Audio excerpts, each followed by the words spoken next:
अथ आद्यास्तोत्रम्। ॐ नमः आद्याय। शृणुवत्स प्रवक्ष्यामि आद्यास्तोत्रं महाफलं।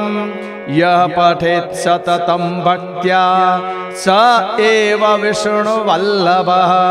मृत्युर्व्याधिभयं तस्य नास्ति किञ्चित् कालयुगे। अपुत्रा लभते पुत्रं त्रिपक्षं श्रवणं यदि। द्वौ मासौ बन्धनान्मुक्ते विप्रवक्त्रात् श्रुतं यदि। मृतवत्सा जीववत्सा षण्मासं श्रवणं यदि।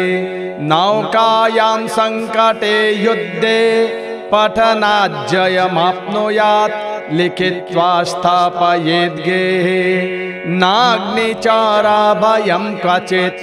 राजस्थाने जये नित्यं प्रसन्नः सर्वदेवता। ॐ ह्रीं ब्रह्माणि ब्रह्मलोके च वैकुण्ठे सर्वमङ्गला। इन्द्राणि अमरावत्यामम्बिका वरुणालये। यमालये कालरूपा कुबेरा भवने शुभा।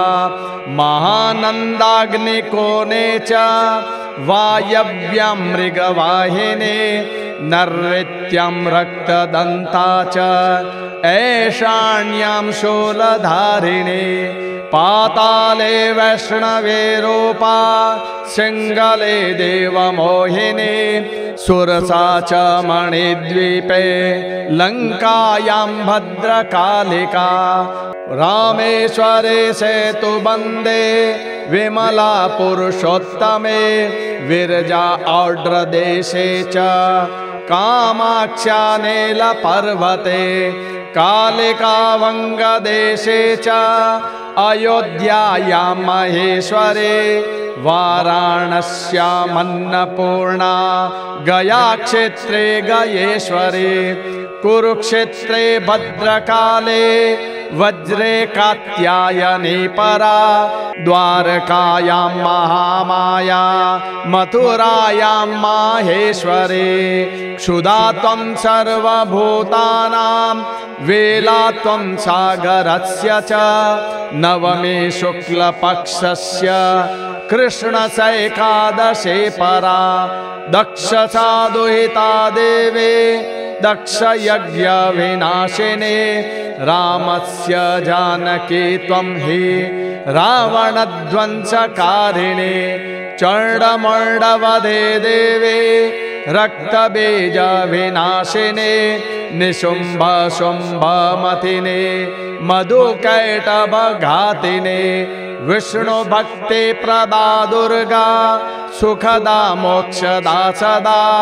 आद्यास्तवमिमं पुण्यं यः पठेत् सततं नरः।